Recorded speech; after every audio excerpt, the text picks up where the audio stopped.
But आज क्या होता है, क्योंकि कई बार कथावाचक या जिनको अपनी दुकान चलानी है कि जिसमें मतलब वो ऐसा दिखाते हैं कि पांडवों के साथ द्रौपदी रह रही थी बट उनका एक्चुअल लव इंटरेस्ट कर्ण की तरफ था, विच इज़ कंप्लीट फॉल्स। तो Gandhari was marrying an insecure man. तो अपने लविंग नेचर में उन्होंने क्या किया कि क्योंकि मेरे पति can not see the world, I will also blind my self. मैंने आज से अपने जीवन को उसी अंधकार में लपेट लिया है जिस अंधकार में कुरु राजकुमार धृतराष्ट्र का जीवन लिपटा हुआ है। जबकि अगर इस रिश्ते को वो कंप्लीशन की तरफ ले जाती तो वो उनकी आंखों की तरह काम कर सकती थी। तो एक सवाल मैंने आपसे शुरू में पूछा था, अक्सर लोग कहते हैं महाभारत घर में मत रखो, लड़ाई होती है।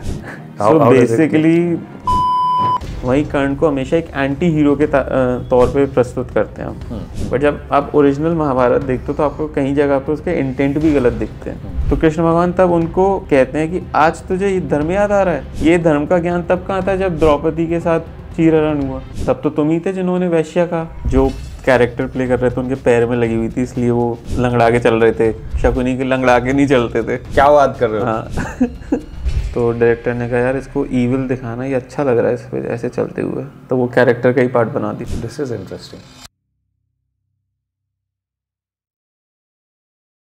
दोस्तों, महाभारत में बहुत सी ऐसी कहानियाँ और ऐसे कैरेक्टर हैं जिनको कई बार बहुत मिसअंडरस्टूड किया गया है। उनके बारे में पूरी चीज़ें हमें पता नहीं है बहुत अच्छे तरीके से, और कई बार उनके अलग अलग परसेप्शन है क्योंकि बहुत सारे वर्जन अवेलेबल हैं। आज इस पॉडकास्ट में हमने बहुत कॉम्प्रिहेंसिव तरीके से कोशिश करी है ऐसे कहानी, ऐसे किरदारों के बैक स्टोरी के बारे में, और अगर वो ऐसे हैं तो क्यों हैं। कर्ण क्यों अपने आप को बेहतर साबित करना चाहते हैं अर्जुन से, और ऐसी बहुत सारी ऐसी चीज़ें जो इस पॉडकास्ट में। आज के हमारे जो गेस्ट हैं Aditya Agarwal, he writes column for Times of India, और पर्टिकुलरली महाभारत की उन कहानियों के बारे में बात करते हैं। तो इस लिहाज से आदित्य एक बहुत ही उम्दा स्टोरी टेलर और एक एजुकेटर हैं। तो बिना देरी करते हुए पॉडकास्ट की तरफ बढ़ते हैं, लेकिन उससे जाने से पहले चैनल को सब्सक्राइब जरूर कर लेना, बिकॉज आपके लिए तो मुफ्त है लेकिन इससे हमारी बहुत हेल्प होती है। Thank you so much. So one of the very first question जो मेरे दिमाग में आता है जब मैं आपसे बात करना चाहता हूँ रिगार्डिंग महाभारत इस कि बहुत सारे लोगों के बहुत मिसकंसेप्शन है, महाभारत घर में नहीं रखना चाहिए। लेकिन एक बहुत इंटरेस्टिंग बात ये आती है कि क्यों ही पढ़नी चाहिए, महाभारत पढ़ना क्यों ज़रूरी है?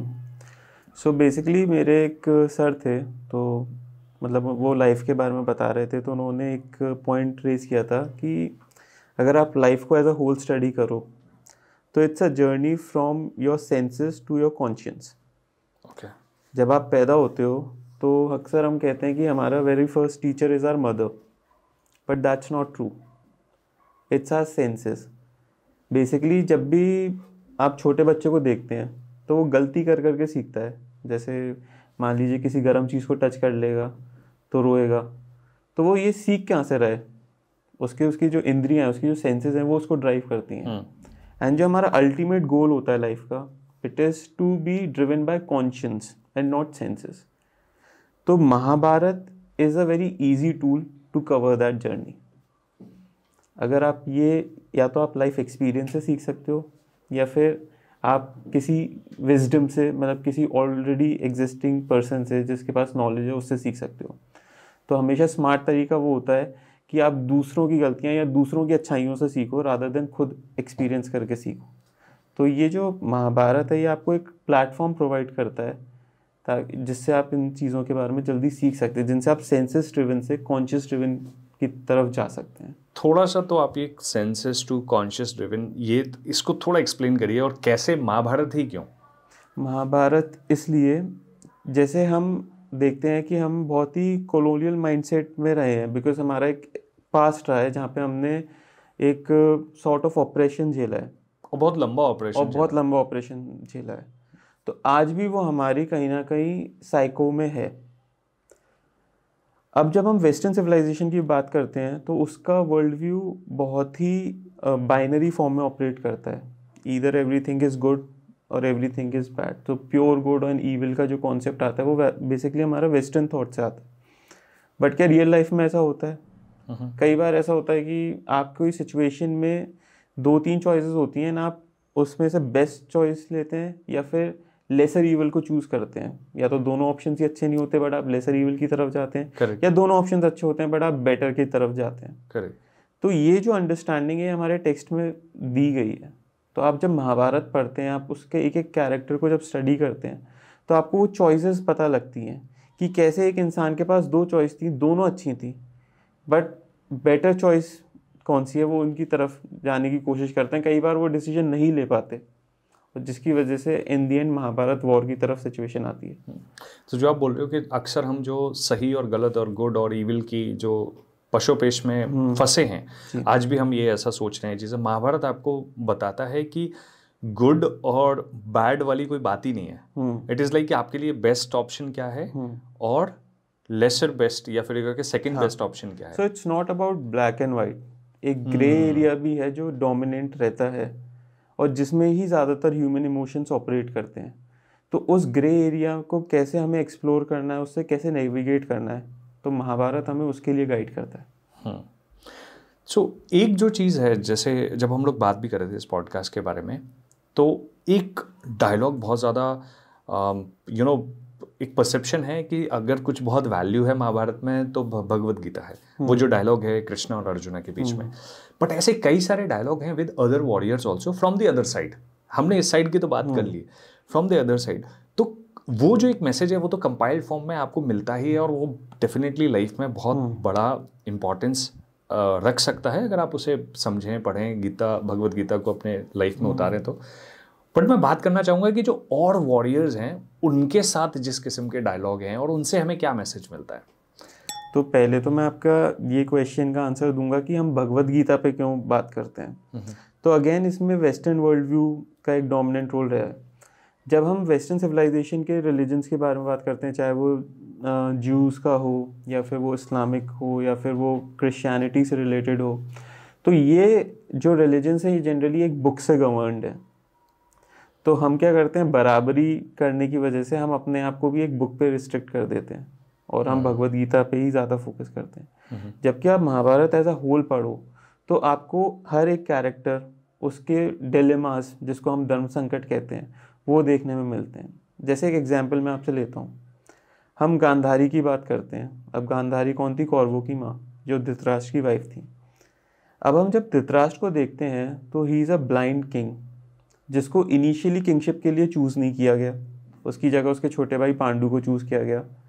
तो इस एक इंसिडेंट ने उसके मन में इनसिक्योरिटीज़ पैदा करी, और उस इनसिक्योरिटीज़ का आधार क्या था कि वो खुद ब्लाइंड थे। तो जब उनकी शादी हुई तो Gandhari was marrying an insecure man, but she couldn't grasp that concept. उनको ये चीज़ समझ में नहीं आई।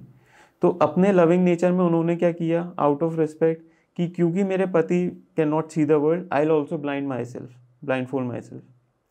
अब ये था तो एक बहुत ही, आई थिंक, एक आउट ऑफ लव डिसीजन था। करेक्ट। बट वो ये चीज़ भूल गई कि अगर वो यहाँ पर धृतराष्ट्र के इमोशनल पिक्चर को समझ पाती तो he wanted completion in that relation.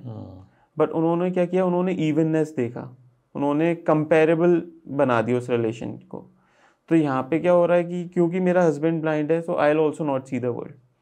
जबकि अगर इस रिश्ते को वो कंप्लीशन की तरफ ले जाती तो वो उनकी आंखों की तरह काम कर सकती थी। जहाँ पे लॉ एंड ऑर्डर स्टैब्लिश करने में, जहाँ धृतराष्ट्र नहीं देख सकते थे, वो कोर्ट को नहीं गवर्न कर सकते थे, तो so Gandhari could have been those eyes. वो उनको कॉन्स्टेंटली गाइड कर सकती थी, उनको कॉन्फिडेंस दे सकती थी। तो मे बी जो धृतराष्ट्र के अंदर हमने ईविलनेस देखी, जो वो डेस्परेशन देखी, क्योंकि मैं राजा नहीं बन पा रहा था तो मेरा बेटा तो फॉर श्योर राजा बनना चाहिए, दुर्योधन, उसी वजह से तो दुर्योधन को प्रमोशन मिला एक गलत साइड पे जाने का। करेक्ट। तो अब अगर हम गांधारी का ही जैसे हमने कैरेक्टर पकड़ा तो आपको दिखता है कि जो उन्होंने डिसीजन लिया इट वाजंट बैड, या वो इल इंटेंट से नहीं लिया गया, but the better option could have been कि वो उस अपॉर्चुनिटी को लेती, एक स्टेप फॉरवर्ड करती और एक क्वीन का रोल प्ले करती, rather than restraining herself to being a better wife. और शायद इसी वजह से वो जो कौरव, जो 100 कौरव, जब उनके जो बच्चे हैं वो भी उनका प्रॉपर उनको सुपरविजन भी नहीं मिल पाया। एक माँ के तौर पे, मतलब वो एक पिता और माँ के तौर पे वो अपने बच्चों को कभी देख ही नहीं पाए। तो उनका जो पालन पोषण भी हुआ वो भी दास दासियों के थ्रू हुआ होगा। तो आप समझ सकते हैं कि उनको भी तो ये कमी महसूस हुई होगी, प्यार की कमी, जिससे एक नफरत पनपी उनके मन में। तो ये कितना एक छोटा सा डिसीजन कितने आगे तक इम्पैक्ट किया, ये इसका एक प्राइम एग्जाम्पल है गांधारी। जैसे हम और आगे चलें तो जैसे आप मतलब महाभारत में देखते हैं तो ये धर्म संकट आपको कई बार देखने को मिलता है। जैसे हम भीष्म पितामह का कैरेक्टर लेते हैं। अब भीष्म पितामह के कैरेक्टर में उन्होंने क्या प्रतिज्ञा ली थी कि आई विल नेवर मैरी। क्यों ये प्रतिज्ञा ली थी? Because his father wanted to marry Satyavati and Satyavati के मन में ये इनसिक्योरिटी थी कि अगर मैं इनसे शादी कर भी लेती हूँ आई will be the second wife, तो ऑब्वियसली जो प्रायोरिटी मिलेगी वो उनकी पहली बीवी के बच्चों को मिलेगी, तो मेरा तो जो I will be just a showpiece there in the kingdom. तो उन्होंने क्या किया, उन्होंने शादी करने से मना कर दिया, जिससे उनके पिता शांतनु काफ़ी उदास थे। तो शांतनु की खुशी के लिए उन्होंने प्रॉमिस किया सत्यवती को, उन्होंने एक वचन दिया कि मैं कभी शादी नहीं करूँगा, ना मैं कभी बच्चे करूँगा। अब जब हम ये डिसीजन लेते हैं तो at that point of time wise decision लगता है, एक अच्छा डिसीजन लगता है, एक फादर के लिए लिया गया डिसीजन लगता है। अब इसके हम लॉन्ग टर्म रेपरकशंस देखते हैं। यही सत्यवती के आगे जाके जब बच्चे होते हैं तो दोनों बच्चे because of some reasons health issues नहीं जीवित रह पाते। तो सत्यवती खुद उनसे कहती हैं भीष्म पितामह से कि you should take up the throne and आप हस्तिनापुर के एक अच्छे राजा बनोगे। तब यही भीष्म पितामह सत्यवती को मना करते हैं कि क्योंकि मैंने ये वचन ले लिया है तो मैं ये राजा नहीं बन सकता। जिसके उपाय के तौर पे नियोग की प्रक्रिया अपनाई जाती है, जहाँ अंबिका बालिका को वेदव्यास द्वारा बच्चे होते हैं जो आगे जाके Dhritarashtra. What is Niyog? Niyog means it was basically a sort of पहले के ज़माने में जब जिन राजाओं के बच्चे नहीं होते थे तो ऋषियों के थ्रू उनके कुल में बच्चे होते थे। Okay. तो दैट टेक्निक वाज कॉल्ड नियोग इन इटसेल्फ। तो जैसे हम देखते हैं कि अब उसके बाद जब बच्चे हुए तो धृतराष्ट्र, पांडु एंड विदुर जो कि एक खुद दासी पुत्र थे। तो केवल एक अपनी जिद की वजह से, जहाँ पे उन्होंने एक वचन लिया था उसको फुलफिल करने की वजह से आगे तक वो पूरी लीनिएज में प्रॉब्लम्स आती हैं। धृतराष्ट्र और पांडु के बीच में थोड़ा सा बैर होता है, वो आगे जाके उनके बच्चों में ट्रांसफ़र होता है। और जब टू द फैक्ट जब भीष्म पितामह युद्ध भी लड़ते हैं तो एक सिंबॉलिक जेस्चर के फॉर्म में जब अर्जुन उनको नहीं मारते काफ़ी दिनों तक, तो कृष्ण भी उनकी तरफ रथ का पहिया लेके दौड़ते हैं, जबकि कृष्ण ने खुद ने वचन लिया था कि मैं इस युद्ध में ना अस्त्र उठाऊंगा ना शस्त्र, मैं किसी को नहीं मारूंगा। लेकिन ये भी एक उनका सिंबॉलिक आंसर था टू भीष्म पितामह कि जब सिचुएशन अराइज होती है तो मैं भगवान होते हुए भी अपने वचन को तोड़ सकता हूँ, बिकॉज धर्म सबसे ऊपर है। ये वचन, परंपराएं, पूजा पद्धति ये सब धर्म से नीचे हैं। पर होता क्या है, हम अक्सर इन चीज़ों को धर्म से ऊपर रख देते हैं और अपनी जिद में गलत फैसले ले बैठते हैं। तो जब वो उनको मार भी रहे हैं या मारने के लिए दौड़ भी रहे हैं तो वो उनको यही एक आंसर दे रहे हैं कि तुम अपने वचन को निभाने के लिए गलत की तरफ खड़े हो, लेकिन मैंने भी एक वचन लिया, लेकिन जब वो वचन धर्म के आड़े आ रहा है तो मैं उस वचन को भी तोड़ने के लिए राजी हूँ। ये ब्यूटी है जो हमें भगवान कृष्ण में महाभारत के दौरान बराबर देखने को मिलती है। आपको हर इंस्टेंस पे दिखेगा, क्योंकि वो बाइनरी तो बिल्कुल भी नहीं है। हाँ, अगेन तो हम बाइनरी थॉट प्रोसेस के है ही नहीं। हमारा वर्ल्ड व्यू हमेशा बहुत बड़ा रहा है। तो जैसे काफ़ी मतलब जो नॉलेजेबल लोग हैं वो कहते हैं we are not governed by a book, we have a library of our own. So that should be our world view. We can't operate on just two ends, हमें बीच का उस एरिया को भी एक्सप्लोर करना पड़ेगा। जी। तो इसी एक्सप्लोरेशन की कड़ी में आपको सबसे ज़्यादा फैसिनेटिंग कौन सी स्टोरीज लगती हैं महाभारत से? फैसिनेटिंग आई वुड से कि कई चीज़ें हैं जो आज मतलब जो महाभारत की ब्यूटी है वो ये है कि वो आज भी रिलेटेबल है। जैसे मैं आपको एक वहाँ पे ऋषि मांडव्य की स्टोरी सुनाऊँ। आप आज मॉडर्न वर्ल्ड में जुवेनाइल लॉ की बात करते हैं, जहाँ पे हम कहते हैं कि 18 और इन सर्टेन केसेस 16 से नीचे के जो बच्चा होता है अगर उससे कोई क्राइम होता है तो it won't be considered as heinous as the same crime committed by an adult. अब इसके हमें कुछ मतलब पार्ट या कुछ रेमिनेंसेस हमें महाभारत में भी देखने को मिलते हैं। जैसे वहाँ पे हम आदि पर्व की अगर बात करें, if I am not wrong, तो एक ऋषि हुए मांडव्य। तो कुछ कथा इस तरीके से आती है कि एक बार एक राजा के यहाँ पे चोरी होती है और कुछ चोर जाके ऋषि मांडव्य की आश्रम में जाके छुप जाते हैं। तो जब उनके लिए ढूंढा जाता है तो वो मांडव्य ऋषि के आश्रम में पकड़े जाते हैं। उस टाइम उन ऋषि ने मौन व्रत ले रखा था। तो जब सिपाही उन्हें गिरफ्तार करने आते हैं तो वो ऋषि को भी दोषी मान लेते हैं क्योंकि वो कुछ बोलते नहीं हैं। तो सबको एक सज़ा दी जाती है कि सूली पे चढ़ा दिया जाए। तो सूली पे चढ़ाना बेसिकली, अगर मैं आपको इजी वर्ड में बताऊं तो सॉर्ट ऑफ क्रूसिफिकेशन एक तरीके का, जहाँ पे बॉडी से पियर्स करके उनको लटकाया गया। तो बाकी सारे चोर तो थोड़े टाइम में दे गिव अप और वो ख़त्म हो जाते हैं, क्योंकि मांडव्य एक ऋषि थे तो वो उस दर्द को झेल जाते हैं और उनकी मृत्यु नहीं होती। तो जब राजा को ये बात पता लगती है तो राजा समझ जाते हैं कि मुझसे कुछ अपराध हुआ, क्षमा मांग के वो उनको जाने की आज्ञा दे देते हैं। सालों बाद जब मांडव्य जब धर्मराज से उनका सामना होता है, जिनको हम यमराज कहते हैं, तो यमराज के सामने एक क्वेश्चन रखते हैं कि मैंने अपने लाइफ में मेडिटेशन, योगा, धर्म कर्म के काम किए तो मुझे ये सज़ा क्यों मिली।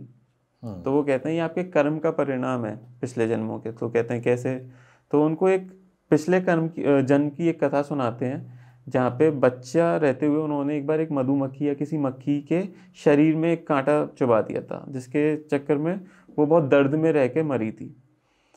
तो कहते हैं क्योंकि आपका ये कृत्य था, ये आपने काम किया था, इसकी वजह से आपको इसका परिणाम इस जन्म में भोगने पड़े। तो इस पर मांडव्य ऋषि कहते हैं कि हमारे शास्त्रों में देखा जाए तो 12 साल से छोटे बच्चे के द्वारा किया गया कोई भी काम वैसे अपराध की श्रेणी में नहीं आता, तो आपने ये कैसे कर दिया। तो उसका यमराज के पास कोई जवाब नहीं था। तो उस दिन वो उनको श्राप देते हैं कि जैसे आपने मुझे गलत पनिश किया, आप भी धरती पे पैदा होंगे और आप अपनी आंखों के सामने कई गलत काम होते हुए देखेंगे, लेकिन आप जस्टिस नहीं सर्व कर पाएंगे। और वो यमराज का कैरेक्टर आपको पता है महाभारत में कौन है? विदुर। ओहो जी। एंड उसके साथ उन्होंने एक और प्रोक्लेमेशन दिया कि उस दिन के बाद से 14 साल की उम्र उन्होंने तय करी, जिससे नीचे किया गया कोई, मतलब जिस उम्र से कम उम्र में अगर कोई काम किया गया है तो उसको उतना हीनियस क्राइम नहीं माना जाएगा जो उससे बड़ी उम्र के लोगों ने किया। तो अगेन जो जुवेनाइल जस्टिस हम आज देखते हैं वो उस टाइम भी उन्होंने एस्टैब्लिश की थी। ब्यूटीफुल। जुवेनाइल जस्टिस सिस्टम जो है वो वहाँ से भी यहाँ पे आया है। जैसे हम अगर हिंदुइज्म की ही बात करें ब्रॉड एस्पेक्ट में, तो हम देखते हैं डेमोक्रेसी प्रिंसिपल्स 3 मेजर बॉडीज़ पे रहते हैं, लेजिस्लेटिव, एग्जीक्यूटिव एंड जुडिशरी। जी। तो लेजिस्लेचर इज़ लॉ मेकिंग, जो भी कानून बनना है। सेकंड इज़ एग्जीक्यूटिव, जो कानून बना गया है उसका पालन होना है। एंड थर्ड इज़ जुडिशरी, वो ये चेक करती है कि जो कानून बना है वो सही है या नहीं, वो कॉन्स्टिट्यूशनल स्पिरिट में है या नहीं। अब अगर हमने हिंदुइज्म में देखें तो हमारे यहाँ क्या है, ब्रह्मा विष्णु महेश। ब्रह्मा इज़ रचयिता, तो वो लिविंग नॉन लिविंग बींग्स को जनरेट करते हैं। विष्णु इज़ सस्टेनर, प्रिजर्वर या एग्जीक्यूशनर, तो वो बेसिकली देखते हैं कि जो ब्रह्मा ने सृष्टि की रचना की है वो सही से चल रही है या नहीं चल रही। And Shiva is the destroyer. So basically जो भी रचना धर्म के विरुद्ध होगी, जैसे जो भी लॉ कॉन्स्टिट्यूशन के विरुद्ध होगा, they will strike it down. तो he is considered the god of destruction because of that. So ये अगेन आज के प्रैक्टिकल पॉइंट ऑफ व्यू से बहुत इंटरेस्टिंग है, जो पैरेलल हमें ड्रॉ करने को मिलते हैं। तो जुडिशरी इज शिव, भगवान शिव, और execution like executive body is Vishnu, and the legislative body is Brahma. In that sense we can say. Beautiful. So these are little things which make this text so beautiful. तो एक सवाल मैंने आपसे शुरू में पूछा था, अक्सर लोग कहते हैं महाभारत घर में मत रखो, लड़ाई होती है। What is the truth like? What is like? So basically जो हमारी सोसाइटी है, हम बहुत भोले लोग हैं, तो हम अक्सर क्या है, कोई चीज़ खुद ना पढ़ के सुनी सुनाई बातों पे यकीन कर लेते हैं। तो आई थिंक ये भी उसी का एक नतीजा है, क्योंकि महाभारत उल्टा युद्ध ना होने के लिए ज़्यादा प्रोत्साहित करती है। अगर महाभारत युद्ध की तरफ ले जाती तो कृष्ण 5 गांव की क्यों डिमांड करते, जबकि उनके जो प्रिय थे पांडव, उनके साथ तो पूरी तरीके से गलत हुआ। उनको दास बनाया गया, उनकी वाइफ को दास बनाया गया, उसके साथ गलत किया गया, फिर उनको 12 साल का वनवास दिया गया, 1 साल का अज्ञातवास दिया गया।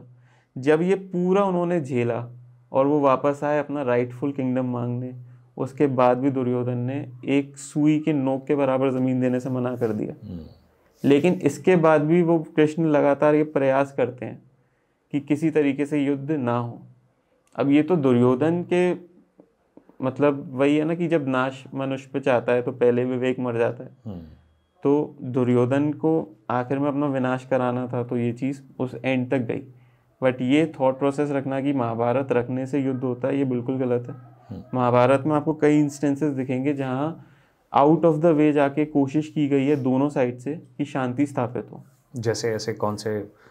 जैसे आप देखते हैं उनके कोर्ट में भीष्म पितामह कई बार दुर्योधन को समझाने की कोशिश करते हैं, विदुर कई बार कोशिश करते हैं, बट है क्या कि दुर्योधन की ये जिद है और उस जिद का आधार क्या है? धृतराष्ट्र जो राजा हैं। तो दो साइड अगर शांति चाहती हैं तो उनमें से दोनों साइड को वो चीज़ चाहिए होगी ना। अगर एक साइड शांति चाहेगी नहीं तो शांति कैसे स्थापित होगी? तो ये डायनेमिक्स है क्या? मतलब दुर्योधन और धृतराष्ट्र जब आप बोलते हो, और मैं अगर अपन सिंबॉलिक उसमें बात करें तो वन इज ईगो है, द अदर इज इनसिक्योर है। और मुझे खुद भी ऐसा, मतलब आप देखोगे ना ये जो कॉम्बिनेशन है कि कोई इंसान जो इनसिक्योर है और साथ ही साथ उसके अंदर दम्भ बहुत ज़्यादा है, ईगो है, और वो अपने आप को प्रूव करना चाहता है बार बार ये चीज़ है। दो ईगो बहुत ज़्यादा फ्यूल करता ही इनसिक्योरिटी पे। But it's an interesting combination. आप आज मॉडर्न टाइम में आप किसी भी ऐसे इंसान को देख लेंगे कि इन्हीं की वजह से वो पेरिश हो जाता है। बिल्कुल। तो थोड़ा सा ये डायनेमिक्स अगर आप खोलें तो इस डायनेमिक्स में बेसिकली अगर हम देखें तो हम दुर्योधन को इतना दोषी नहीं मान सकते जितना हम धृतराष्ट्र को यहाँ मानते हैं। तो बेसिकली एज अ पेरेंट जो उनकी इनसिक्योरिटीज थी, दुर्योधन क्या है? वो इनसिक्योरिटी का रिफ्लेक्शन है। और वो कैरी ऑन जो ये थ्रस्ट है फॉर किंगडम, वो आती कहाँ से है? वो धृतराष्ट्र से आती है, क्योंकि धृतराष्ट्र खुद फर्स्ट चॉइस ऑफ किंग नहीं थे।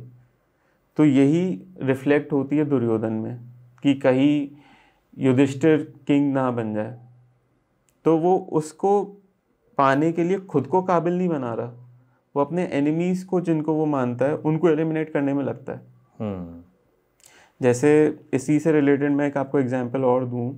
जब गुरु द्रोण का वध होता है महाभारत की लड़ाई में, तो उससे पहले द्रोणाचार्य कृष्ण से पूछते हैं कि मैं कहाँ गलत था, मेरा ये अंत क्यों हुआ? तो मैंने तो जो भी किया वो अपने बेटे के लिए किया अश्वत्थामा। मैं इतनी गरीबी से पनपा कि मेरे बेटे को दूध पिलाने तक के मेरे पे पैसे नहीं थे, तो वो उसको कभी आटे का घोल दूध कह के पिला देते थे। इतनी गरीबी देखी उन्होंने। तो ऐसी गरीबी से बाहर लाने वाला, क्योंकि हस्तिनापुर का साम्राज्य था, उनके राजाओं ने मदद करी, उनसे दीक्षा मिली, तो जाके वो पनप पाए। तो ऐसे में वो अपने बेटे के लिए अच्छा चाहते थे, तो उन्होंने द्रुपद से आधे राज्य की मांग कर ली। तो कृष्ण यही कहते हैं उनसे कि ये जो आप अपनी जिम्मेदारी बता रहे हो अपने बेटे की तरफ, ये तो असल में एक मोह था।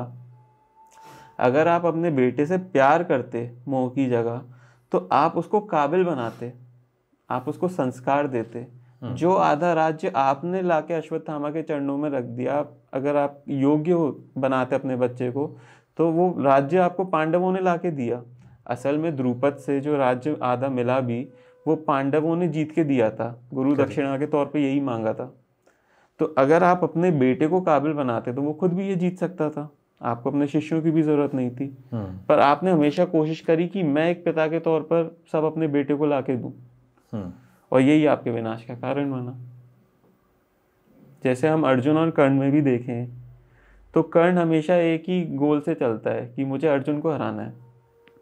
आप थ्रू आउट महाभारत देखेंगे तो पहली बात तो कर्ण को लेके कई आपको मिथ्य, मतलब एक झूठ भी दिखता है। जैसे बहुत एक प्रचलन में है कि कर्ण को द्रोणाचार्य ने पढ़ाने से मना कर दिया था, बट आप असल टेक्स्ट देखेंगे तो द्रोणाचार्य के स्टूडेंट कर्ण भी थे, just like Pandavs, just like Kauravas.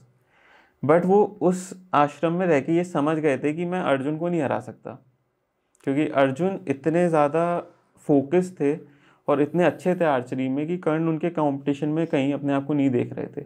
तो वो इंश्योर करने के लिए वो चाहते थे कि मेरे को ब्रह्मास्त्र का ज्ञान हो जाए। पर द्रोणाचार्य तो गुरु थे, उनको पता था कि ये मेंटली उस स्टेट ऑफ माइंड में नहीं है कि इसको ब्रह्मास्त्र जैसी शक्ति दे दी जाए। जैसे हम अपने पड़ोस में देखते हैं कि उनके पास न्यूक्लियर वेपन है, तो वो अक्सर कहते हैं कि हम एटमी बम छोड़ देंगे। सो जो पावर है वो भी आपको रिस्पॉन्सिबल हैंड्स में तो देनी पड़ेगी, क्योंकि द्रोणाचार्य जानते थे उन्होंने ये विद्या उन्हें दी नहीं। तो झूठ बोलकर वो परशुराम के पास गए, जहाँ पे उन्होंने अपना गलत परिचय दिया, और झूठ बोलकर उनसे वो विद्या सीखी। तभी बाद में जब परशुराम को इस चीज़ का आभास हुआ, उनको पता लगा कि ये झूठ बोल रहा था, तो उन्होंने उनको श्राप भी दिया कि जब तुम इस विद्या का यूज़ करना चाहोगे तभी ये विद्या तुमसे छूट जाएगी, तुम भूल जाओगे इस विद्या को। तो अगर हम अर्जुन और कर्ण को भी देखें तो Arjun is driven by sense of gratitude. आप पूरी महाभारत देखो उठा के, जब महाभारत वॉर की स्टार्टिंग भी हो रही है तो एक योद्धा है जिसके भाइयों के साथ गलत हुआ है, जिसके खुद के साथ गलत हुआ है, जिसकी वाइफ के साथ गलत हुआ है, लेकिन वो युद्ध से पहले मतलब असमंजस में है कि मैं कैसे लड़ सकता हूँ।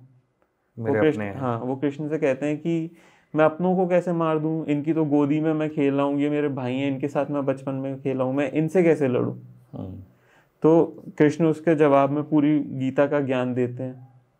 तब भी आप देखोगे महाभारत में इंस्टेंसेस आते हैं जहाँ पे वो सामने खड़े हैं, फिर भी गीता का ज्ञान पाने के बाद भी अर्जुन के हाथ रुकते हैं, जहाँ बार बार कृष्ण उनको समझाते भी हैं।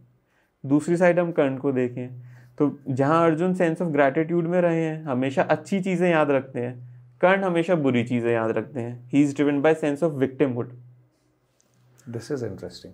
उनको हमेशा क्या रहता है, मैं सूत पुत्र था इसलिए मेरा सम्मान नहीं हुआ, मैं अच्छा योद्धा था पर मेरे को अर्जुन के जैसी ख्याति नहीं मिली। तो आखिरी में जब कर्ण का भी अंत आता है तो कृष्ण भगवान अर्जुन से कहते हैं कि तुम बाण चलाओ। कर्ण कहते हैं ये तो अधर्म होगा क्योंकि मैं अपने रथ पे नहीं हूँ, मेरे हाथ में अस्त्र शस्त्र नहीं है। तो कृष्ण भगवान तब उनको कहते हैं कि आज तुझे ये धर्म याद आ रहा है, ये धर्म का ज्ञान तब कहाँ था जब द्रौपदी के साथ चीरहरण हुआ, तब तो तुम ही थे जिन्होंने वैश्या का भरी सभा में उस मतलब इतने बड़े कुल की बहू को उसी की घर में तुम वैश्या कह रहे हो। अभिमन्यु जब अकेला लड़ रहा था और नियम ये सेट हुए थे कि एक योद्धा के साथ एक ही योद्धा युद्ध करेगा, तो आप 7 महायोद्धा कैसे लड़ लिए उस अकेले से। तो तब आपको धर्म का ज्ञान नहीं आया। आज जब आपको लग रहा है कि मेरे अकॉर्डिंग धर्म नहीं चल रहा तो आपको धर्म याद आ रहा है। तो यही एक फिलॉसफी है कि जब आप विक्टिमहुड में रहेंगे कि मेरे साथ गलत हुआ, मेरे को ऐसा होना चाहिए था, मेरे को ये नहीं मिला, और एक इंसान जो हमेशा ग्रैटिट्यूड में रहेगा कि मेरे पास जो है वो काफ़ी है, मैं इस रिसोर्स से अपने आप को स्टैब्लिश कर दूंगा, तो वो इंसान हमेशा जीतेगा। तो ये भी हमें महाभारत में मिलता है। I think eight the same time around this only एक बहुत ब्यूटीफुल कॉन्वर्सेशन है बिटवीन कृष्णा एंड कर्ण। वो ये बताते हैं कि बोला ये विक्टिमहुड वाली चीज़ है, वो अपनी विक्टिमहुड को गिना रहा है कि देखो मेरे साथ ये सब चीज़ें है। तो फिर कृष्ण भगवान जवाब में तो जैसे कर्ण कहते हैं कि मैं एक सूत पुत्र पैदा हुआ तो मेरे साथ समाज ने अन्याय किया, मैं सूत पुत्र बन के क्यों पैदा हुआ।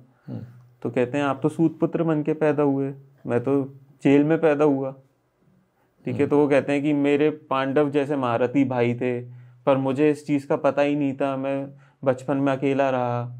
तो कहते हैं आपके पांडव जैसे भाई आज जीवित तो हैं, मेरे तो जो पैदा होते से ही मेरे पहले 7 भाई बहनों को मार दिया गया, केवल इस उसमें कि मैं पैदा हो रहा हूँ। तो मेरे मामा इतने ज़्यादा मतलब इनसिक्योर थे कि उन्होंने मेरे 7 भाई बहनों को मार दिया मुझसे पहले। फिर वो कहते हैं कि मैं सूत पुत्र हूँ तो मेरे को समाज चाहता था कि मैं सूत पुत्र की तरह ही काम करूँ। तो कहते हैं तुम सूत पुत्र का काम नहीं करना चाहते, मैं तो खुद चैरिटियर हूँ। देखो अर्जुन का रथ कौन चला रहा है, मैं ही तो चला रहा हूँ। और तुम्हारा रथ कौन चला रहा है। तब नकुल सहदेव के मामा थे शाल्व, तो वो उनके चैरिटियर थे कर्ण के। तो एक राजा ही कर्ण का चैरिट चला रहे थे। तो वो इन सब चीज़ों को भी अपने सिंबॉलिज्म के थ्रू आंसर करते हैं कि क्योंकि आप पर्टिकुलर एक कुल में पैदा हुए हो या आपको समाज कुछ कह रहा है, इसका मतलब ये नहीं कि आप थक के बैठ जाओ। कृष्ण अपनी कहानी सुनाते हैं कि कैसे उनके साथ अन्याय हुए, लेकिन वो तो कभी थक के he is not counting that. हाँ, so he is not operating with the sense of victimhood again, Krishna. So he is trying to teach Karna in his last moments कि this was the moment where you went wrong. आप अगर इसी चीज़ को आप ये भी तो देखते कि आप एक सूत पुत्र थे, उसके बाद भी आपको अंग प्रदेश का राजा बनाया गया, तो आपने अपने समाज के कितने लोगों के लिए भला किया। महाभारत में कहीं ये देखने को नहीं मिलता।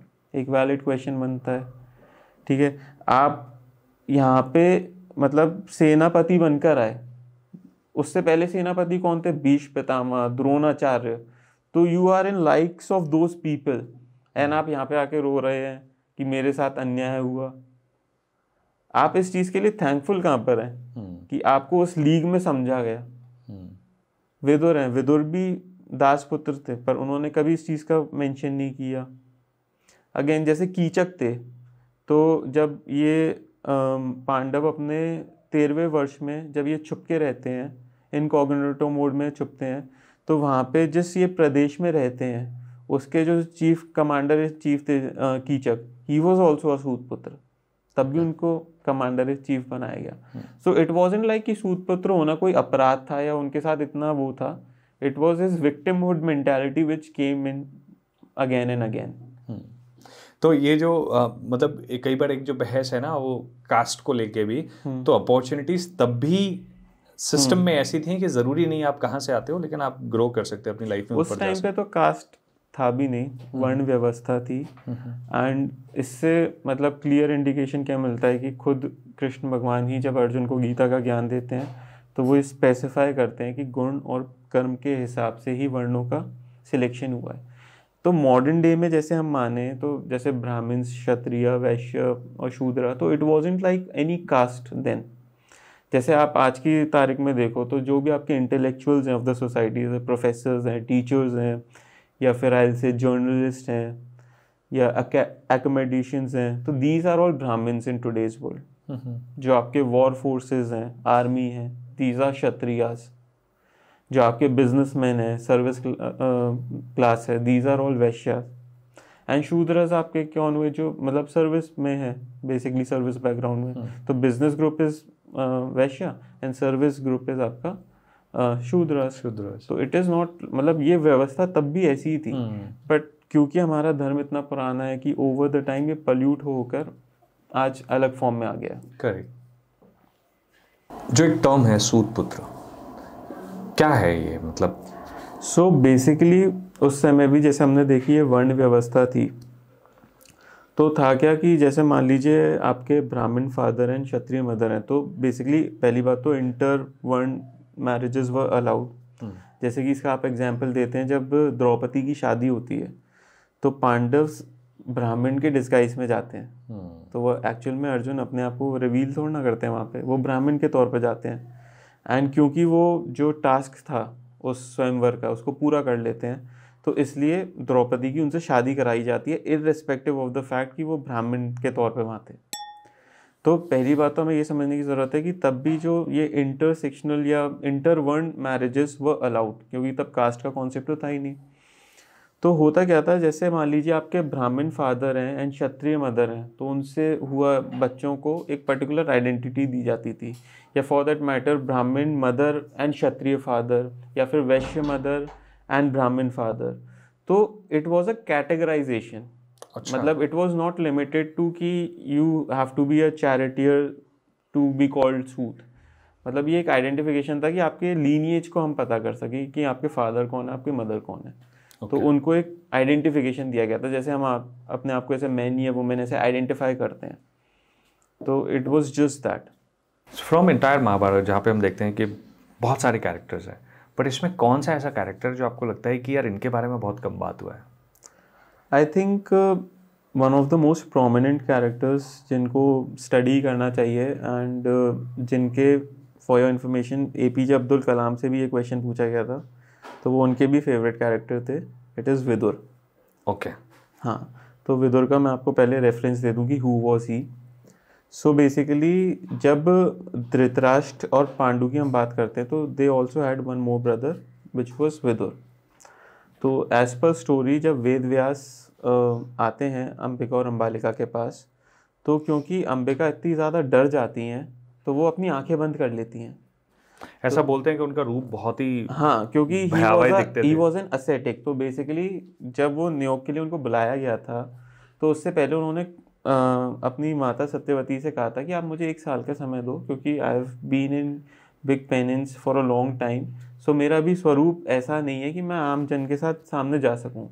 तो उनको तब जल्दबाजी थी, क्योंकि हस्तिनापुर की गद्दी पे कोई तब राजा नहीं था, तो उन्होंने वो टाइम नहीं दिया। तो जब कहते हैं कि वेदव्यास जब उनके सामने गए अंबिका के सामने, तो वो इतना डर गई कि उन्होंने डर के मारे अपनी आंखें बंद कर दी। तो इसके रूप में ही जब उनको बेटा हुआ धृतराष्ट्र, तो वो नेत्रहीन पैदा हुआ। ऐसी जब अंबालिका के सामने वो गए तो अंबालिका डर के मारे सफ़ेद पड़ गई। तो ऐसा कहते हैं कि पांडु वो सफरिंग ऑफ लेप्रोसी, उनको बीमारी थी। तो क्या हुआ, जब दोनों में ही कुछ ना कुछ एक फिजिकल डिफॉर्मिटीज टाइप की फील हुई, तो सत्यवती जो थी उन्होंने अंबिका से कहा कि you need to give me one more heir to the throne. तो क्योंकि अंबिका पहले के एक्सपीरियंस से इतनी डरी हुई थी, उन्होंने खुद ना जाके अपनी दासी को आगे कर दिया। और जब वो दासी उनके सामने गई तो दासी बिल्कुल नहीं डरी, तो उनसे एक पुत्र जन्मा विदुर, जो कि बाद में इसलिए दासी पुत्र कहलाया। इसलिए जब वॉर ऑफ सक्सेशन नहीं कहेंगे बेसिकली हम, जब उत्तराधिकारी चुनने की बात आई तो हमेशा ऑप्शन में धृतराष्ट्र और पांडु रहे और विदुर को वहाँ पे इग्नोर किया गया। ये उनके साथ कहीं ना कहीं इनजस्टिस हुई, बट क्योंकि उस टाइम की सोसाइटी भी इन चीज़ों पे बहुत ध्यान देती थी, तो इसलिए उनको चूज़ नहीं किया गया। But again he always functioned as the role of prime minister, so he was always that consultant to the king. He was also one of the very wise people from Mahabharata. So again, जैसे मैंने आपको ऋषि मांडव्य के बारे में बताया, तो he like because of his श्राप, जो यमराज थे जिनको हम धर्मराज भी कहते हैं, जो आपके अच्छे बुरे का फैसला करते हैं, वो ही रीबॉर्न होते हैं ऑन अर्थ एज विदुर। तो इसलिए उनको धर्म का काफ़ी ज्ञान था। तो थ्रू आउट महाभारत वो कई मौक़ों पे ऐसी चीज़ें, मतलब ऐसे डिसीजंस या ऐसे सजेशंस देते हैं धृतराष्ट्र को, जिससे उस लड़ाई को अवॉइड किया जा सके। जैसे पहली बार युधिष्ठिर कोई थ्रोन के लिए चुना गया था, तो it was again on his suggestion. फिर जब बाद में राज्य को 2 हिस्सों में कर दिया गया, जिसमें वानप्रस्थ पांडवों को दिया गया, तो वो इक्वल हाफ में बटे। This was also suggestion of Vidur. तो जैसे हम एक एपिसोड देखते हैं जब युधिष्ठिर को पहली बार युवराज बनाया जाता है, तो उसमें उस टाइम जब दुर्योधन इतना गुस्सा होता है उस चीज़ से कि वो प्लान करता है इनको ख़त्म करने का। तो जो वानप्रस्थ का एपिसोड आता है जहाँ पे पांडवों को जिंदा जलाने की कोशिश की गई थी, लाख का वो जो हाँ, लाक्षागृह जिसको हम कहते हैं, तो उस लाक्षागृह में ये चीज़ें हो रही हैं, इसका ज्ञान विदुर को पहले ही हो गया था। कैसे हो गया था? बिकॉज उनके पास इस लेवल के स्पाई नेटवर्क था, जो कि ये चीज़ भाप गया था कि there is something wrong going there. तो अच्छा, अब वो डायरेक्टली इस चीज़ को सबके सामने एक्सपोज करते तो it could have caused a huge right, और मतलब पूरी एक क्वेश्चन उठ आता राजा के ऊपर, क्योंकि कहीं ना कहीं धृतराष्ट्र को ये बात पता थी कि उसका बेटा ऐसे ऐसे प्लान कर रहा है। तो वो एक डिफरेंट लैंग्वेज में युधिष्ठिर से कम्युनिकेट करते हैं, जो कि उस टाइम की लैंग्वेज नहीं थी, कोई और लैंग्वेज थी, और उसमें वो उसको इंडिकेट करते हैं कि ये चीज़ प्लान हो रहे हैं। तो यहाँ पे भी जैसे हम कहते हैं जो राजा होते हैं, ये मल्टीपल लैंग्वेजेस इनको आनी चाहिए। क्यों आनी चाहिए? ताकि जब आप अपने एनिमी स्टेट में हो या आप घिरे हुए हो लोगों से, तो आप अपना कम्युनिकेशन स्मूथली कर लो बिना आसपास वाले लोगों को जाने। तो विदुर को जैसे एक लैंग्वेज आती थी, तो उन्होंने उसी भाषा में युधिष्ठिर से कम्युनिकेट करके उनको इस चीज़ के बारे में वार्न किया, और साथ में एक इंसान भी भेजा जो गड्ढा खोद के जिसने सुरंग बनाई उसी लाक्षागृह से, ताकि वो बच के बाहर आ पाए पांडव। तो विदुर के, इसलिए अब धर्म की बात करें तो महाभारत युद्ध में सबने अपने अपने फैसले लिए। तो ऑल दो भीष्म पितामह को भी धर्म का ज्ञान था, गुरु द्रोण को भी धर्म का ज्ञान था, बट वो बंध गए किसी ना किसी थॉट प्रोसेस की वजह से, और उन्होंने युद्ध में पार्टिसिपेट किया। वहीं विदुर ने कम्प्लीटली मना कर दिया उस युद्ध का हिस्सा बनने से। तो ये भी उनकी एक सॉर्ट ऑफ धर्म को ऊपर रखने की जो प्रवृत्ति थी वो उन्होंने ही दिखाई, क्योंकि बाकी सब ने तो अपने बहाने ढूंढ लिए कि मैंने वचन लिया है। जैसे भीष्म पितामह ने कहा मैं तो बंधा हुआ हूँ तो मैं लड़ूंगा, गुरु द्रोणाचार्य ने कहा कि इस गद्दी ने या हस्तिनापुर ने मेरे को पाला, मेरे परिवार को पाला, तो मैं बंधा हूँ इसलिए मैं युद्ध लड़ूंगा। लेकिन विदुर ने इन चीज़ों को नहीं माना, उन्होंने धर्म को ही सबसे प्राथमिकता दी और उसी पे अपना डिसीजन रखा। तो ऐसे मतलब आपको कई जगह पे दिखता है जहाँ पे विदुर बहुत ही नॉलेजेबल, बहुत ही वाइज दिखते हैं। नॉलेजेबल और विजडम में भी फ़र्क है, एक किताबी ज्ञान होना और एक समझ होना। तो विदुर में वो समझ थी। धर्म के बारे में जानते तो बहुत लोग थे, पर धर्म को समझने वाले बहुत कम थे। तो Vidur was one of those. इसलिए उनको आप इनकी प्रोमिनेंस समझिए कि कृष्ण भी जब पीस ट्रीटी के लिए जाते हैं तो वो विदुर के घर पे रहते हैं, जबकि दुर्योधन उनके लिए बहुत भव्य सा महल वगैरह बनवा के रखता है, पर just to send across the message कि मैं आपकी इन सब चीज़ों से प्रभावित नहीं होऊंगा, तो he choose to stay at Vidur's house. Also to send a social message कि आप उनको दासपुत्र मानते हो तो आप उनके साथ अन्याय कर सकते हो, बट मैं नहीं कर सकता। तो again it was a message to the society कि भगवान इन चीज़ों में, इन क्लासिफिकेशंस में नहीं मानते थे।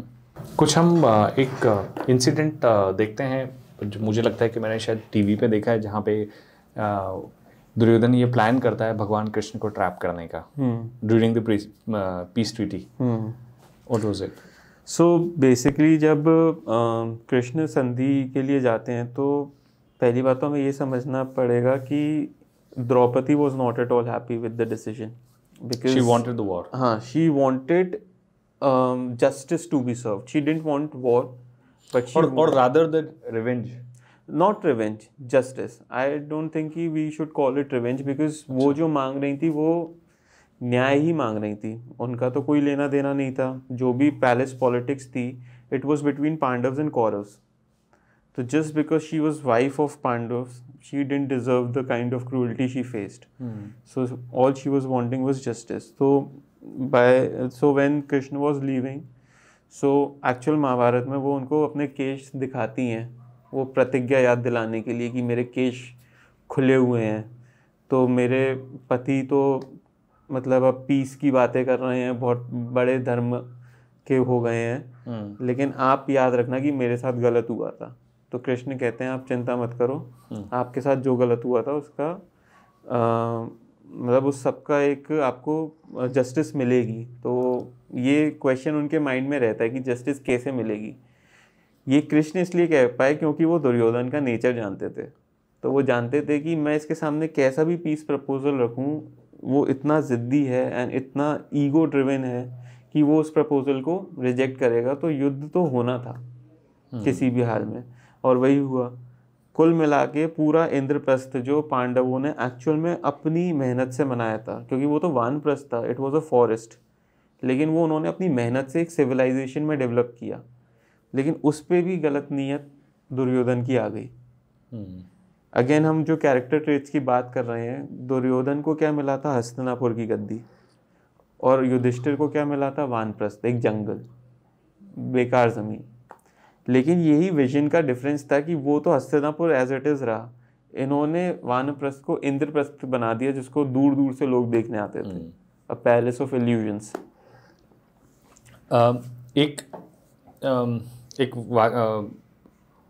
एक एपिसोड है महाभारत से जहाँ पे जब वो अपने उस पैलेस ऑफ इल्यूजन में जब दुर्योधन आता है अपने ब्रदर्स के साथ में, ये सब चीज़ें, तो वो बहुत ज़्यादा सरप्राइज्ड हो जाता है, शॉक्ड हो जाता है कुछ चीज़ों पे, उसे समझ नहीं आ रहा होता है। And that is when Draupadi और उसके साथ में जो भी उसकी दासियाँ हैं और फ्रेंड्स हैं, वो उसका हंसी मजाक भी बनाते हैं। ये भी एक चीज़ है कि जो बताते हैं कि किस चीज़ के पीछे क्या एक रीज़न है। सो आई थिंक मतलब अगर असली स्टोरी हम देखें तो this episode is not there. अच्छा, this episode itself is not there, but क्या होता है, बिकॉज ये टीवी की क्रिएटिव लिबर्टी है। ये टीवी की creative liberty and it also reflects on us as a society कि हम इन दी एंड दोषी किसी स्त्री को मानना चाहते हैं, तो हमने आके पूरी वॉर उन पे पटक दी कि क्योंकि उन्होंने मजाक बनाया, क्योंकि उन्होंने कर्ण को सूत पुत्र कहा, इस वजह से ये युद्ध हुई। जबकि दोनों इंस्टेंसेस एक्चुअल जो महाभारत है उसमें मिलते नहीं हैं। ना ही कभी जो द्रौपदी थी उन्होंने कर्ण को सूतपुत्र कह के मना किया था उस स्वयंवर में पार्ट लेने से, और ना ही जब दुर्योधन इंद्रप्रस्थ के महल में गिरे थे तो उनका किसी भी तरीके से मतलब अपमान किया था कि अंधे का पुत्र अंधा। ये कहीं महाभारत में है ही नहीं जो ओरिजिनल महाभारत है। ये तो हम पे क्वेश्चन उठना चाहिए कि हम मतलब विमेन का दर्जा कहाँ रखते हैं कि हमने उन्हीं कोई क्रिमिनल बना दिया, जो विक्टिम थी उसको कल्प्रिट बना दिया बेसिकली। तो this episode was not there. And even अब एक नई चीज़ चलती है कि कर्ण और द्रौपदी का लव एंगल दिखा देते हैं आजकल। कर्ण एंड द्रौपदी का लव एंगल दिखा देते हैं। अच्छा, so he wanted to marry। हाँ, सो मतलब ऐसा कुछ आप मॉडर्न डे ऑथर्स देखेंगे तो वो पता नहीं कहाँ से कोई स्टोरीज उठा के लाते हैं कि जिसमें मतलब वो ऐसा दिखाते हैं कि पांडवों के साथ द्रौपदी रह रही थी बट उनका एक्चुअल लव इंटरेस्ट कर्ण की तरफ था, विच इज़ कंप्लीट फॉल्स। इसमें मतलब कोई सच्चाई नहीं है। ये सब बाद में क्या होता है जब कोई जैसे मूवी हिट होती है, जैसे हमने देखा मतलब यूएस में मेमेंटो बनी, तो उसकी साउथ में पहले गजनी बनी, फिर वो आमिर खान की गजनी बनी। तो इसी तरीके से जब ये टेक्स्ट लिखे गए, क्योंकि इनमें इतनी ज़्यादा वैल्यू थी, तो इनको रीराइट किया गया एक क्रिएटिव लिबर्टी लेके। तो उसमें किसी ने कुछ एज पर थोड़ा बहुत डिस्टॉर्शन और तो उसमें डिस्टॉर्शन होते होते उसके कई वर्जन्स बने। बट प्रॉब्लम क्या आती है जब हम इसको एज अ हिस्टोरिकल एंटिटी हम देखें या हम उसको वैसे भी डिस्कस करें, तो हमें हमेशा जो उसका ओरिजिनल टेक्स्ट है उसको रेफ़र करना चाहिए। बट आज क्या होता है, क्योंकि कई बार कथावाचक या जिनको अपनी दुकान चलानी है वो बेसिकली कहीं से कुछ स्टोरी उठाते हैं, इसलिए आप देखते हो कि इतनी मसालेदार और इतनी डिफ़िकल्ट टू अंडरस्टैंड बन जाती है। जैसे रामायण में भी हम देखते हैं तो अक्सर कहते हैं कि जब राम जी समुद्र पे यज्ञ कर रहे थे तो उन्होंने रावण को बुलाया ब्राह्मण के तौर पर पूजा के लिए, और ब्राह्मण लंका से आ गया, वो मतलब रावण लंका से आ गया उनकी पूजा को पूरा करने के लिए। ये सब बात के मतलब किसी अलग अलग टेक्स्ट से लिए गए हैं एंड ये ओरिजिनल स्क्रिप्चर में नहीं मिलते। तो जब कोई भी इस चीज़ पे बात करता है तो उसको रेफरेंस भी देना चाहिए कि ये ओरिजिनल रामायण में नहीं है एंड ये इस वर्जन ऑफ रामायण में या इस वर्जन ऑफ महाभारत में मिलता है। रामायण के केस में एक चीज़ बहुत इंटरेस्टिंग है, जो आप जिस ज्योग्राफी में ट्रैवल करोगे उनका अपना वर्जन है, और ऐसा बताते हैं कि बहुत वर्जन है रामायण के। मतलब वाल्मीकि रामायण इज़ वन, ठीक है, तुलसीदास रामायण इज़ अनदर, और फिर इतने सारे इसके वर्जन हैं, और कई जगह पे मतलब अलग अलग तरीके से अलग अलग कैरेक्टर्स को ज़्यादा मैग्नीफाई किया है या उनको ज़्यादा ग्लोरीफाई किया है, और किसी को विलन बनाया, किसी में कुछ किया है। सो अगेन जैसे हम देखते हैं कि कोई मूवी जब हिट होती है तो उसके अलग अलग लैंग्वेजेस में आप रीमेक्स देखते हैं, तो क्या वो रीमेक एज इट इज़ होते हैं? कई बार नहीं, क्योंकि हर सोसाइटी का अपना एक कल्चर होता है, उनके अपने कुछ सॉर्ट ऑफ एक पहले से बने हुए नज़रिए होते हैं। करेक्ट। तो जब आप उन मूवीज़ को रीराइट करते हैं या फिर रीडायरेक्ट करते हैं तो आप उन चीज़ों को इनकलकेट करते हैं एज़ पर कल्चर उस जगह के। तो यही इन टेक्स्ट के साथ भी हुआ। जो ओरिजिनल टेक्स्ट था, जब मान लीजिए उसमें से कुछ सीखने का है, तो मैं ये नहीं कहूँगा कि किसी इल व्यू के साथ उनको लिखा गया होगा, वो लिखा एक अच्छे इंटेंट के साथ ही किया होगा। बट जब आप उसको अपने समाज के उसमें रखना चाहते हो तो आप उसमें कुछ चेंजेस करते हो। करेक्ट। आप उसको एक तो सिंप्लीफाई करते हो, पहली चीज़ तो सिंप्लीफाई में जनरलाइजेशन बहुत ज़्यादा आता है, तो कैरेक्टर्स की जो कॉम्प्लेक्सिटी उसको सिंपल बनाने के लिए कई बार you add words just because कि आपके पास। इसका बेस्ट एग्जांपल आपको महाभारत में कर्ण का कैरेक्टर दिखता है, जिसको एक एंटी हीरो के तौर पे पेश किया जाता है। तो जहाँ पे धृतराष्ट्र, दुर्योधन, दुशासन, शकुनी, ये सब इविल कैरेक्टर्स की तरह पोर्ट्रे किए जाते हैं, वहीं कर्ण को हमेशा एक एंटी हीरो के तौर पे प्रस्तुत करते हैं हम, कि मतलब गलतियाँ हुई बट इंटेंट गलत नहीं था। बट जब आप ओरिजिनल महाभारत देखते हो तो आपको कहीं जगह पे उसके इंटेंट भी गलत दिखते हैं। जैसे द्रौपदी को जब खींच के लाया गया तो ये आइडिया भी कर्ण का ही दिया गया था, और इवन द्रौपदी को ये कह के बेइज्जत करना कि तुम तो 5 पतियों की पत्नी हो तो तुम तो वैश्या जैसी हुई। तो ये पूरे महाभारत में कहीं द्रौपदी को इस तरीके से बेइज्जत नहीं किया गया जो कर्ण ने किया है। ओके। तो अगेन क्योंकि हम मॉडर्न डे पॉलिटिक्स, इसमें बहुत बड़ा फैक्टर रहता है। हमें एक कैरेक्टर करना जो एंटी हीरो की तरह पेश आए, जो समाज में कुरीतियों के खिलाफ खड़ा है, तो उसका एक वर्जन क्रिएट करने के लिए कर्ण को एक एंटी हीरो के तौर पर बनाया गया। करेक्ट। तो शकुनी एक ऐसा कैरेक्टर है जिसे समझा जा सकता है कि most committed character, most focused. उसे ये पता है, मतलब उसको ये पता है कि मेरा गोल क्या है, ठीक है, लेकिन क्या बैकग्राउंड है, कैसा क्या चीज़ है, ऐसा कहना ठीक है शकुनी के बारे में? हाँ, मतलब उसको आप ऐसे कर सकते हो कि शकुनी का एक कैरेक्टर है जिसके बारे में मतलब एक अब स्टोरी चलती है कि उसके फैमिली के साथ गलत किया था, बट वो भी एक फॉल्स स्टोरी है। वो भी एक फॉल्स नैरेटिव है जो बाद में ऐड किया गया। ये भी नहीं पता कि वो किस टेक्स्ट से उठाया गया है। ओके। हाँ, मतलब इट इज़ प्योरली अ लाई। महाभारत में कहीं इसका ये इंस्टेंस नहीं मिलता कि Shakuni was driven by something evil. मतलब टू द फैक्ट कि शकुनी कई जगह पे समझाता भी है दुर्योधन को। अच्छा। हाँ, it was Karna who was constantly poking him कि तू लड़, क्योंकि कर्ण को अपने आप को प्रूव करना था कि मैं अर्जुन से बड़ा वॉरियर हूँ। शकुनी कई इंस्टेंसेस पे उल्टा समझाता है, वो तो ये भी कहता है कि ये तो तेरा दोस्त है, किस बात का दोस्त है। तो उल्टा है एक्चुअल में, मतलब he was not that evil जितना उसको पोर्ट्रे किया गया, जितना वो ऑल दैट ड्रामेटाइजेशन बनाया गया है। वो बाद में महाभारत में जो कैरेक्टर प्ले कर रहे थे उनके पैर में लगी हुई थी, इसलिए वो लंगड़ा के चल रहे थे। शकुनी के लंगड़ा के नहीं चलते थे। क्या बात कर रहे हो? हाँ। And it became a cult. So that is how narratives are like built. जो उसके एक्टर थे उनको पैर में लगी थी, तो लंगड़ा के चल रहे थे। तो डायरेक्टर ने कहा यार इसको इविल दिखाना, ये अच्छा लग रहा है इस पे ऐसे चलते हुए, तो वो कैरेक्टर का ही पार्ट बना दिया। So in every series, और कोई कितने बार रिक्रिएट किया जाए, हर बार वो लंगड़ा। रिसर्च नहीं होती ना, पढ़ा है उस पे रिपीट। एक बड़ी इंटरेस्टिंग कहानी है। एक घर में एक पूजा होनी थी। हाँ। तो जो दादी माँ थी वो बहुत परेशान थी। हाँ। वो बार बार बोले कि यार वो काली बिल्ली लेके आओ। तो बोले पूजा तो सब कुछ रेडी है, थाल रेडी है, सब मंदिर सब कुछ हो गया। तो वो ढूंढ रहे होते हैं, बिल्ली नहीं मिल रही। ठीक है, तो कोई पूछ लेता है उनसे, छोटी बच्ची थी, वो पूछ रही थी, बोले कि बिल्ली का क्या काम है? बोला मुझे नहीं पता, मेरी दादी रखती थी। हाँ।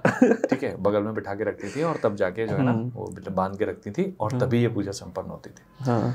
उसका बैक स्टोरी बस यही है जो आप समझ गए हो कि भाई उनके घर में बिल्ली थी, वो परेशान करती थी, वो उसे बांध के।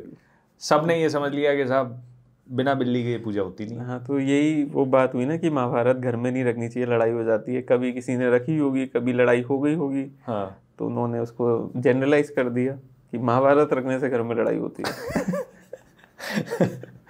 हाँ। जैसे आप मतलब कुछ भी हमारे देखो तो ये हमारी भी शॉर्ट साइटेडनेस है कि हम कई चीज़ों के बारे में लॉजिक जानना ही नहीं चाहते, एंड हम एक जनरल ओपिनियन दे देते हैं कि हमारे तो पूर्वज मतलब इलॉजिकल थे, या तो मतलब इनमें कोई साइंटिफिक टेम्पर नहीं था। जैसे मैं आपको बहुत छोटा सा एग्जांपल हम डिस्कस कर रहे थे फेस्टिवल्स के ऊपर। तो जैसे हम होली मनाते हैं, तो होली रंगों का त्यौहार है, हम सबको पता है। ऐसे ही जब हम दिवाली मनाते हैं तो वो रोशनी का त्यौहार है, दिए जलाए जाते हैं। तो सेलिब्रेशन के तरीके हैं ये। तो ये होली को ही रंगों का त्यौहार क्यों कहा गया और दिवाली को रोशनी का या उजाले का त्यौहार क्यों कहा गया? उल्टा भी तो कर सकते थे। तब आप पूछो, मतलब किसी जनरल से पूछोगे तो वो कहेंगे पता नहीं, मतलब वो चुनना होगा तो चुन लिया। बट ऐसा नहीं था। जैसे आप होली देखते हो तो इट एम्बार्क्स स्प्रिंग सीजन, मतलब उस स्प्रिंग सीजन के दौरान आता है। तो स्प्रिंग का सबसे बड़ा फीचर क्या है कि फूल ब्लॉसम करते हैं। तो क्योंकि फ्लावर्स ब्लॉसम करते थे तो अवेलेबिलिटी होती थी अलग अलग कलर्स की, तो उसको सेलिब्रेट उस तरीके से किया गया, इसलिए होली रंगों का त्यौहार बना। जब हम दिवाली देखें तो दिवाली से पहले पितृपक्ष पड़ता है, तो हम मानते हैं कि हमारे पूर्वज स्वर्ग से नीचे आते हैं हमें आशीर्वाद देने। तो अब जब वो नीचे आते हैं, दिवाली पड़ती है अमावस्या पे, तो वो वापस जब जा रहे होते हैं तो उस प्रस्थान में उनको कठिनाई ना आए, इसलिए एक सिंबॉलिक तौर पे हम दिए जलाते थे कि उनको रास्ता दिखे। तो this was the reason behind it. तो वो इतने इनसाइंटिफिक नहीं थे जितना हम उनको मानते हैं। जैसे बहुत छोटा सा हम देखते हैं डे टू डे में कि हम कहते हैं कि आप शाम को झाड़ू मत लगाइए, तो लक्ष्मी रूठ आती है। तो कहाँ से इसका वो हुआ? पहले के ज़माने में लाइटें नहीं थी, अब लाइट्स नहीं थी, तो होता सब चीज़ें जो भी आज हम मॉडर्न डे कॉइन्स देखते हैं तो वो तो मेटालिक होते, पहले सब सोने या चांदी के ही होते थे। तो अब अंधेरे में आप झाड़ू लगाओगे तो झाड़ू लगाते में हो सकता है किसी की कान का कुछ गिर जाए, किसी का मतलब आप अगर सोने चांदी भी आपका चला जाए तो आपका नुकसान होगा ना उसमें। और हमारे यहाँ धन की देवी कौन है? लक्ष्मी। तो जब आप अपनी बेवकूफ़ी में अंधेरे में झाड़ू लगा के उस धन को बाहर कर दोगे तो कौन आपसे रूठा है? लक्ष्मी आपसे रूठ गई है। इसलिए वो कहते थे कि शाम को झाड़ू नहीं लगानी चाहिए। बट आप देखते हो कि घर के बड़े बुजुर्ग कभी भी कहते हैं अरे शाम को झाड़ू मत लगाओ, जबकि उसका एक्चुअल मतलब जो सेंस था वो पहले था। अब तो लाइट्स आ गई हैं तो वी कैन डू। महाभारत में कोई ऐसी चीज़ें आपको देखते होते जैसे एग्जैक्टली यही कि जो बहुत मिथ बस्ट करता है, वो खुद भी उसको चैलेंज करते हैं with in that story itself, कि एक नैरेटिव है लेकिन उसको चैलेंज किया जा रहा है। जैसे एक तो हम कर्ण का ही देखते हैं, दूसरा नैरेटिव हम जैसे अगर हम देखें तो शकुनी को ही जिस तरीके से प्योर इविल दिखाया गया है, तो एक्चुअल में it was not the case. So जैसे हम देखते हैं कि एक शॉर्ट हाइटेड इंसान है जो बहुत लंगड़ा के चल रहा है और उसके दिमाग में हमेशा नेगेटिव थॉट्स ही आते हैं, and he is driven by sense of revenge. तो एक मतलब पूरी कहानी कर दी गई पीछे कि शकुनी के परिवार मतलब गांधारी को ज़बरदस्ती विवाह के लिए विवश किया गया था और उसके परिवार को यातनाएं दी गई थी, तो उसके पिता की हड्डियों से ही वो पासे बने थे, बट इट्स ऑल अ लाई। जब आप एक्चुअल में वेद व्यास की महाभारत पढ़ते हैं तो ये स्टोरी कहीं वहाँ पे नहीं मिलती। तो मे बी किसी राइटर की ये इमेजिनेशन थी जो उन्होंने लिखी है। एंड जहाँ तक हम जैसे मॉडर्न महाभारत में भी देखते हैं तो हम अक्सर ये सोचते हैं कि शकुनी की इमेज आती है तो एक दाढ़ी के साथ चलता हुआ एक लंगड़ाता हुआ श्रूड इंसान दिखता है, बट कहीं पे भी महाभारत में वो लंगड़ेपन का उनका वर्णन नहीं है, टू द एक्सटेंट कि जब एक्चुअल में महाभारत जो B.R. चोपड़ा की बनी थी तो उसमें उस टाइम पे जो एक्टर प्ले कर रहे थे he had an injury in his leg, तो उस इंजरी की वजह से ही वाजंट एबल टू वॉक। तो सो मतलब आप सोचो, लेकिन उस चीज़ को हम आज तक अपने सीरियल्स में रेप्लिकेट करते आ रहे हैं। सो दे से अबाउट जैसे हम बहुत सारा जो टेक्स्ट और स्टोरीज में या फिर हम आम जनमानस में युधिष्ठिर, भीम, अर्जुन के बारे में बहुत कुछ है, बट नकुल और सहदेव के बारे में नहीं है, या बहुत अच्छे से लोग पहचानते भी नहीं है कि ये कैरेक्टर्स क्या थे। सो बेसिकली जो पांडु थे इनके फादर, उनकी 2 वाइफ थी, एंड जो नकुल सहदेव थे वो उनकी सेकंड वाइफ माद्री से जन्मे थे, जो मतलब तो बेसिकली अगर आप पांडव्स की मदर की बात करें तो शी हैड अ ब्लेसिंग। उनके पास एक मंत्र था जिससे वो जिस देवता का आह्वान करती थी तो उससे उनको वो पुत्र प्राप्त होता था। तो जैसे हमने देखा कि अर्जुन इंद्र देव से प्राप्त हुए, भीम आपके पवन देव से प्राप्त हुए, ऐसी जो युधिष्ठिर हैं वो आपके धर्म जो यमराज थे धर्मराज से उनसे मिले।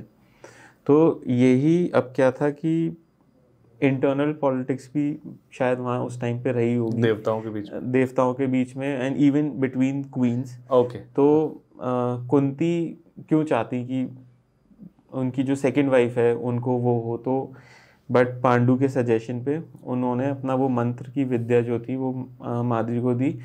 तो उन्होंने लेकिन ये वचन दिया था कि ये एक ही बार यूज़ करेंगी। ओके। नहीं तो आप कितने भी देवताओं का आह्वान कर सकते हैं।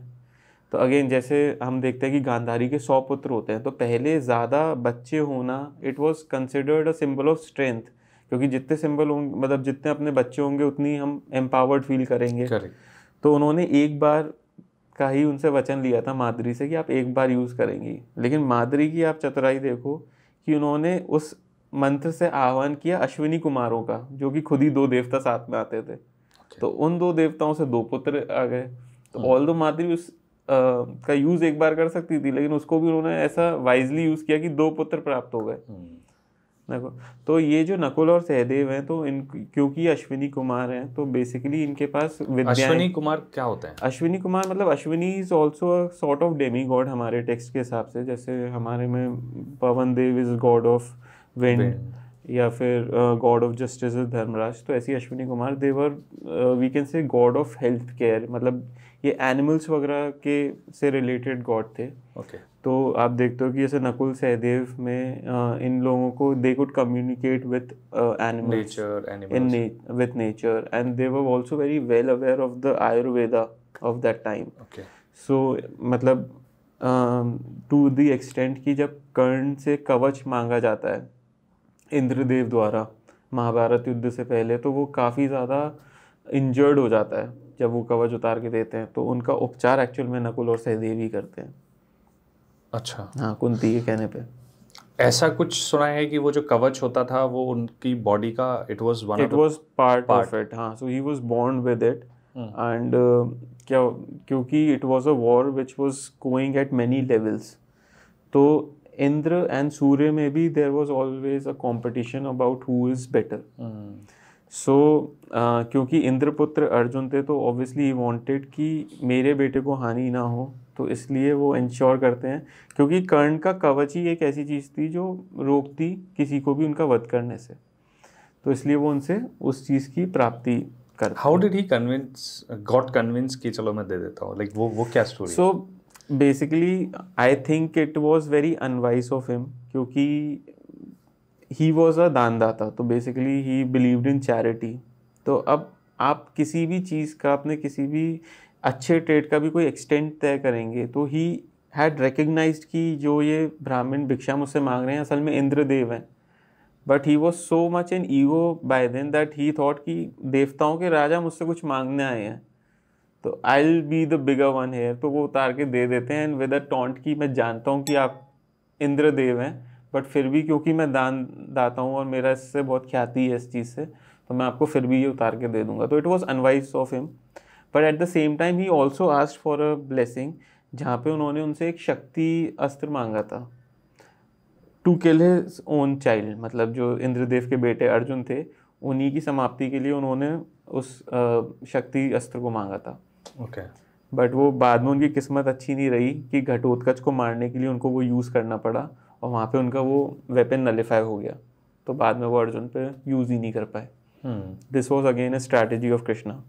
या so talk about that, like कि कृष्णा को ये पता था कि किस वॉरियर की क्या स्ट्रेंथ है। हाँ, सो इन दैट पर्टिकुलर डायनामिक्स कितना ब्यूटीफुल है कि उन्होंने कितना स्टडी किया रहा कि भाई कौन कहाँ कैसे क्या करता है। So he was a very good मतलब स्ट्रैटेजाइजर ना उस टाइम पे।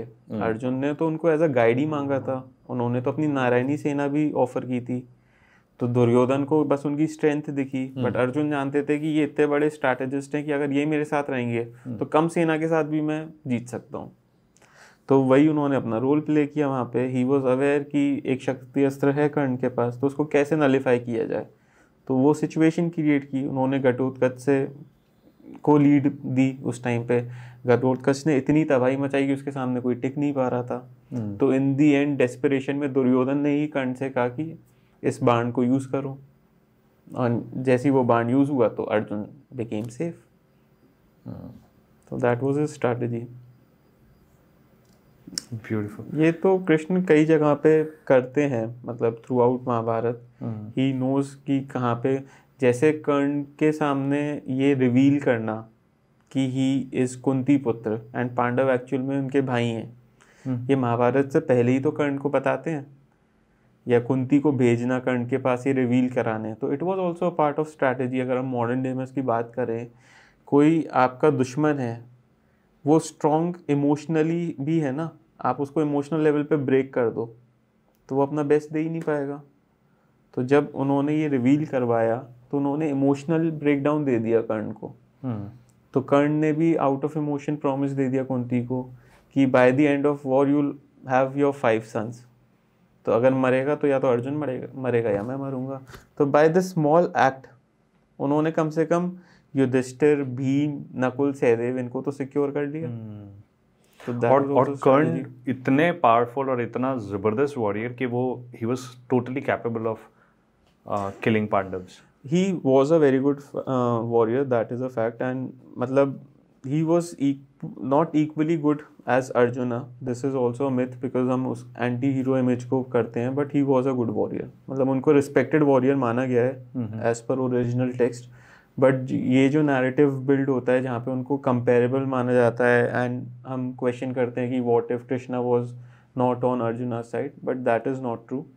Arjun throughout the epic उनसे बेटर वॉरियर की तरफ दिखाए गए हैं, at least from the original text that we सी।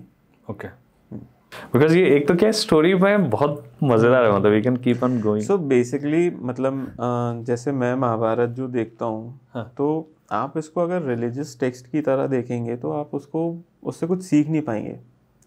तो आप उसको एक सॉर्ट ऑफ लेसन्स की तरह लीजिए। जैसे आप महाभारत के टेक्स्ट उठा के देखेंगे तो आपको ये जो धर्म संकट मिल रहा है कि हर एक character is going through series of choices, like they have a lot of choices but they either are wise enough to make a good choice और दे आर ब्लाइंड इनफ कि वो कुछ गलत फैसला ले लेते हैं। जैसे गांधारी ने गलत फैसला ले लिया, आउट ऑफ लव ही लिया, आउट ऑफ रिस्पेक्ट लिया, पर गलत फैसला ले लिया। कर्ण ने इमोशन में आके वचन दे दिया कि आपके 5 पुत्र जीवित रहेंगे, तो अपने आप ही एक सॉर्ट ऑफ सिक्योरिटी दे दी। भीष्म पितामह है, अपने पिता के प्यार में वचन दे दिया कि मैं राजा नहीं बनूंगा। एक वचन के कारण पूरा हस्तिनापुर की कितनी लीनिएज में आपस में वॉर हुई, पूरी फैमिली ही आपस में लड़ गई, करेक्ट, वैनिश ही हो गई। तो ये जो डिसीजन मेकिंग का प्रोसेस है, जो ह्यूमन साइकोलॉजी है, अगर आपको इसको समझना है तो आप जब महाभारत पढ़ते हो तो आपको उसको बहुत इन डेप्थ अंडरस्टैंडिंग आती है। सेकेंडली, जैसे हम देखें कि राजा को कैसे गवर्न करना है, कैसे क्या एक इंसान के राइट्स हैं, क्या ड्यूटीज़ हैं। तो जैसे जब भीष्म पितामह मतलब चोटिल हो जाते हैं युद्ध में, तो कृष्ण युधिष्ठिर से कहते हैं कि इनसे ज़्यादा तुम्हें ज्ञान कोई नहीं दे पाएगा, तो इनसे जाके सीखो राजा के कर्तव्य क्या हैं। तो भीष्म पितामह उनको पूरा समझाते हैं कि how should a Raja act. तो उसमें मतलब आपको पूरी एक मतलब आप मान लीजिए एक लीडर के तौर पे सीखना चाहते हैं कि आपको किन किन चीज़ों का ध्यान रखना चाहिए, तो it is a very good insight into that. जैसे आप ज्योग्राफी के बारे में समझना चाहें तो हर एक चीज़ का बहुत विविड डिस्क्रिप्शन है कि इस राज्य से के ऊपर ये है। जैसे हम रामायण में भी देखते हैं, जब सुग्रीव अपनी सेना फॉर्मुलेट करके सीता जी की सर्च में भेजते हैं टीम्स को, तो उनको क्या ये नहीं पता था कि रावण कहाँ छुपा है। बट रामायण में ये ज्ञान दिया गया कि वो 4 टोली बनाते हैं, हर दिशा में भेज रहे हैं। तो नॉर्थ की तरफ वो बता रहे हैं कि आपको ये हिल्स मिलेंगे, उसके बियॉन्ड ये लेक मिलेगा, उसके बियॉन्ड ऐसे टाइप के लोग मिलेंगे। ईस्ट आप जाओगे तो आपको ये रेस ऑफ पीपल मिलेंगे, उनको ये चीज़ पसंद है, फिर उसके बियॉन्ड ये वाटर बॉडीज़ मिलेंगी। तो सुग्रीव को तो पता था कि रावण कहाँ पर है, बट रामायण में इसका विविड डिस्क्रिप्शन क्यों दिया, इतना क्लियर डिस्क्रिप्शन क्यों दिया? क्योंकि जब आप उस टेक्स्ट को पढ़ोगे तो आपको ज्योग्राफिकल अंडरस्टैंडिंग भी होना चाहिए कि देश कैसा है। तो उन्होंने कहानी में ही इंक्लूड करके आपको वो चीज़ समझा दी। तब का किष्किंधा आज कहाँ होगा? I think it's considered in Karnataka. Karnataka, हाँ, मतलब Karnataka and parts of I think Tamil Nadu as well. But ये है, तो उस टाइम में दीज वर, मतलब आप सोचो कि हमारे को वेद की कितनी नॉलेज है, इसी बेसिस पे हमारे सरनेम्स है, मॉडर्न डे सरनेम। जैसे आप देखते हो द्विवेदी जिसको 2 वेदों का ज्ञान हो, त्रिवेदी जिसको 3 वेदों का ज्ञान हो, मिश्रा जिसको मिश्रित ज्ञान हो थोड़ा बहुत सब उसका, चतुर्वेदी 4 वेदों का ज्ञान हो। तो मतलब ये हमारे लिए इतने इम्पोर्टेंट टेक्स्ट थे कि इनके बेसिस पे आपको एक आइडेंटिफिकेशन भी मिला था उस टाइम। तो ये these were not just for religious purposes, ये आपको बहुत सारी अदर ज्ञान भी प्रोवाइड करते थे, वॉरफेयर का ज्ञान, हाउ टू फॉर्म। जैसे चक्रव्यूह के बारे में हम पढ़ते हैं तो उसका डिस्क्रिप्शन दिया ना कि चक्रव्यूह लगता कैसा था, कैसे बनता था। बहुत ही ब्यूटीफुल और बहुत डिटेल्ड डिस्क्रिप्शन आपको मिलता है। हाँ, तो ये सब चीज़ें मतलब बेसिकली ये उनका करिकुलम का पार्ट था पहले। इन सब चीज़ों को सीख कर ही हम बहुत सारी चीज़ें सीखते थे about life, about our conduct. So हम उस चीज़ को भूल जाते हैं, हम उसको केवल कभी कभी स्टोरी की तरह लेते हैं। I think that is something, वो वाला पार्ट मुझे फैसिनेट करता है। अमेजिंग है। मतलब हम जितनी भी इसके बारे में बात करें, आई एम श्योर कि will have multiple discussions around all the stories from Mahabharata है। और बहुत मज़ा है ये सब कहानियाँ। लाइक हम तो लगता है कि पता नहीं कितनी देर का पॉडकास्ट कर सकते हैं। तो बेसिकली अभी मतलब मुझे भी ऐसा लग रहा है कि बहुत सारी चीज़ें हैं जिस पे और बात कर सकते हैं, बट वो इतना लेंदी टेक्स्ट है, इतना डिटेल्ड, और मतलब उसमें इतने सारे इंसाइट्स हैं कि आप उसको 1-2 घंटे में तो बांध ही नहीं सकते। करेक्ट। तो अगर आप कुछ रिकमेंड करेंगे कि जहाँ से आपको शुरुआत करनी चाहिए महाभारत पढ़ने की, तो कहाँ से शुरुआत करनी चाहिए? या आप ओरिजिनल टेक्स्ट की बात करते हैं तो फिर वो भी एक लिमिटेशन तो नहीं है? लिमिटेशन तो नहीं है, but what I would suggest is कि अगर कोई बिल्कुल ही नया इंसान महाभारत से इंट्रोड्यूस होना चाहता है, तो अगर आप टेक्स्ट से स्टार्ट करेंगे तो it doesn't start with Kaurav Pandav का इतिहास। उससे पहले बहुत सारी और स्टोरीज भी हैं उसमें, जैसे, तो it becomes really lengthy and तो वो बहुत इंसाइटफुल है, but for a new reader it becomes too much. तो what I would suggest is, अगर आप बिल्कुल ही इस महाभारत से मतलब फैमिलियर नहीं है तो आप पहले सीरियल्स का ही यूज़ करें। B R. Chopra is a good starting point. देखिए, कहीं कहीं पे अनइंटेंशनली भी कुछ चीज़ें मॉडर्न जब रीटेलिंग्स होती हैं तो उसमें कुछ पोल्यूशन आ जाता है, बट आप उसको अगर उसी को बेसिस मान लेंगे कि मुझे पूरी महाभारत आ गई, तो दैट इज़ रॉन्ग। तो आप हमेशा मतलब पहले उसको एक प्राइमरी सोर्स ऑफ नॉलेज की तरह लें, so that you are familiar with characters, क्योंकि इतने सारे कैरेक्टर्स हैं, अगर आप डायरेक्टली बुक पढ़ने जाएंगे तो आपको याद ही नहीं रहेगा। आप उसमें ही कंफ्यूज हो जाएंगे. So take the serial as a starting point and फिर आप ग्रेजुअली बुक की तरफ जाइए. But take the original text as a guide rather than going for modern day retellings. क्योंकि इसमें क्या होता है कि कई बार इतनी स्टडी नहीं की गई होती और किसी एक रीटेलिंग का कुछ पार्ट किसी से दूसरा पार्ट लिया जाता है, तो आप पढ़ते में ही कंफ्यूज होते हो कि ऐसा क्यों एक्ट कर रहा है. कहीं पे कोई कैरेक्टर बहुत इमोशनली स्ट्रांग लग रहा है पर दूसरी जगह वो बहुत वीक लग रहा है. वो इसलिए क्योंकि उनके जो डिस्क्रिप्शंस हैं, जो उनकी टेल्स हैं, वो मल्टीपल सोर्सेज से ली गई हैं. तो stick to the original text, उसको आप पढ़ो तो आपको कई चीज़ें समझ में आएंगी. Thank you so much, Aditya. Thank you so much for doing this. It was a lovely discussion. Yeah. Thank you.